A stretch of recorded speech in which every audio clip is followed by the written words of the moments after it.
اعوذ باللہ من الشیطان الرجیم بسم اللہ الرحمن الرحیم۔ السلام علیکم ورحمۃ اللہ وبرکاتہ۔ الحرم آن لائن قرآن اکیڈمی کی طرف سے خوش آمدید۔ آج میں آپ کو کثرت سے درود پڑھنے کی فضیلت کے بارے میں بتاؤں گی، لیکن اس سے پہلے میں آپ لوگوں سے گزارش کروں گی کہ آپ نے اس پر عمل کرنے کی کوشش کرنی ہے اور اپنے دوستوں میں اسے ضرور شیئر کرنا ہے اور ہمارے ساتھ صدقہ جاریہ کا حصہ بننا ہے۔ تو چلتے ہیں درود شریف کی فضیلت کی طرف۔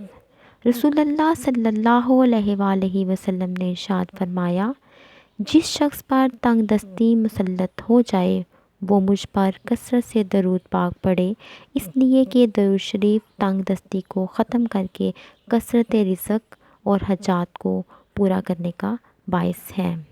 سبحان اللہ۔ اس حدیث میں درود شریف کی فضیلت اور اہمیت صاف طور پر واضح ہے اور بتایا گیا ہے کہ جس شخص پر غریبی اور تنگ دستی آ جائے اور وہ حضور صلی اللہ علیہ وآلہ وسلم پر کثرت سے درود شریف پڑھے تو اللہ تعالیٰ درود شریف کی برکت سے اور فضیلت سے رزق میں فراگی عطا فرما دیتے ہیں۔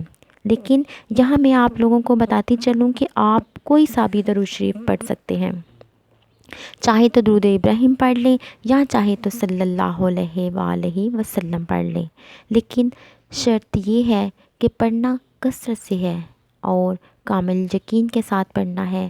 اگر آپ پورے یقین اور کثرت سے پڑھیں گے تو نہ صرف رزق میں برکت اور فراگی آتی جائے گی، بلکہ اس کے ساتھ ساتھ آپ کی دینی اور دنیاوی مشکلات بھی ختم ہوتی چلی جائیں گی۔